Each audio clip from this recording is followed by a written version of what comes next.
warahmatullahi wabarakatuh.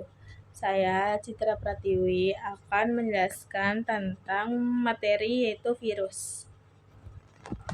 Yang pertama, sejarah virus. Sejarah virus berawal dari Adolf Meyer pada tahun 1983. Adolf Meyer menemukan bintik kekuningan pada daun tembakau yang disebut sebagai penyakit mosaik. Penyakit mosaik adalah mikroba yang berukuran lebih kecil dibandingkan bakteri. Yang kedua, ada karakteristik virus. Nama virus berawal dari bahasa Latin yaitu virion yang disebut sebagai racun. Virus memiliki dua sifat yaitu benda hidup dan benda mati. Benda hidup dia karena memperbanyak diri. Kalau misalnya benda mati dia tidak mampu melakukan metabolisme dan sangat tergantung pada inangnya. Virus yang terkecil itu 17 nanometer, yang terbesarnya 1000 nanometer.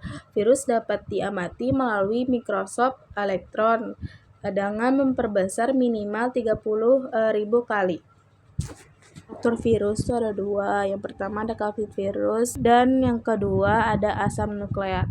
Kapsid virus itu terdiri dari satuan-satuan morfologi yang disebut kapsomer. Kalau asam nukleat terdiri dari DNA dan RNA-nya. Namun tidak keduanya. Selanjutnya ada proses reproduksi, itu ada dua, yaitu daun litik dan daun lisogenik. Daun litik itu yang bisa menghancurkan dan daun lisogenik itu yang tidak bisa menghancurkan. Daun litik itu ada absorpsi, penetrasi, sintesis, perakitan, lisis. Kalau misalnya ada lisogenik itu ada absorpsi, penetrasi, penggabungan, dan pembelahan. Terus ada klasifikasi virus. Yang pertama ada berdasarkan bentuk tubuh, ada struktur tubuh, jenis inang, dan asam nukleat. Kalau berdasarkan bentuk tubuh itu ada bulat. Bulat itu HIV. Kalau misalnya oval itu rabies, spiral itu tembakau, kompleks itu bakteriofag. Yang berdasarkan struktur tubuhnya ada diselubung dan tanpa selubung. Virus tanpa selubung itu disebut sebagai virus telanjang karena hanya terdiri dari kapsid dan asam nukleatnya saja. Contoh virusnya itu ada tembakau dan kutil. Kalau selubung itu fungsinya melindungi virus dari sistem kekebalan tubuh inangnya. Contoh virusnya itu influenza dan virus herpes. Ini ada berdasarkan asam nukleat. Asam nukleat terdiri dari DNA dan RNA.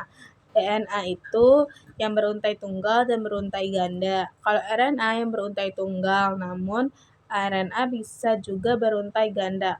RNA contoh virusnya itu bakteriofag dan cacar. Kalau misalnya RNA contoh virusnya itu rabies, influenza, dan COVID-19.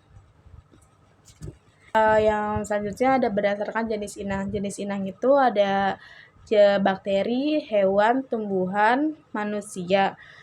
Nah, kalau yang menyerang bakteri itu bakteriofag, yang menyerang hewan itu rabies, yang menyerang tumbuhan itu tunggro, yang menyerang manusia itu COVID-19.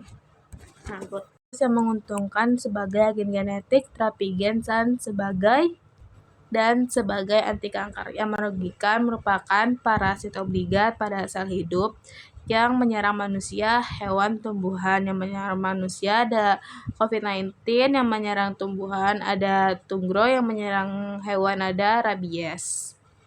Nah, selanjutnya ada imunitas aktif dan imunitas pasif. Imunitas aktif itu yang terdiri dari tubuh sendiri. Contohnya itu vaksin.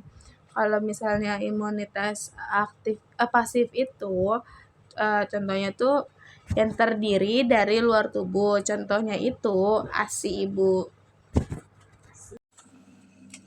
Nah, selanjutnya saya akan membahas salah satu virus, yaitu virus corona. Jadi COVID-19 adalah singkatan dari coronavirus karena pertama kali ditemukan pada akhir tahun 2019. Penyakit ini mudah menular satu ke orang lain melalui percirakan air liur saat batuk, bersin, berbicara, atau bernafas. Saya akan menjelaskan tentang bagaimana COVID-19 menginfeksi sel inang. Yang pertama, melekatkan. Yang kedua, aktivitas dan fusi membran. Yang ketiga, ada replikasi virus dan kerusakan sel. Yang keempat, ada peran protein seluler lain. Nah, selanjutnya saya akan menjelaskan tentang cara pencegahan dan perlindungan diri dari COVID-19. Nah, yang pertama itu ada vaksinasi. Yang kedua ada higiene tangan, yang ketiga ada menjaga jarak dan memakai masker, yang keempat ada etika batuk atau bersin dan menjaga kebersihan lingkungan. Yang kelima, ventilasi dan menghindari ruang tertutup ramai. Nah, selanjutnya saya akan menjelaskan mengapa COVID-19 bisa berbahaya karena COVID-19 bisa sangat efisien masuk ke sel lewat ACE2 yang ada di banyak organ, bukan cuma paru. Selanjutnya saya akan menjelaskan tentang pengobatan dan keperawatan COVID-19. Nah, yang pertama itu ada istirahat cukup, yang kedua hidrasi, ketiga nutrisi, yang keempat manajemen gejala, yang kelima ada kebersihan, yang kelima ada ventilasi, yang keenam ada pantau gejala.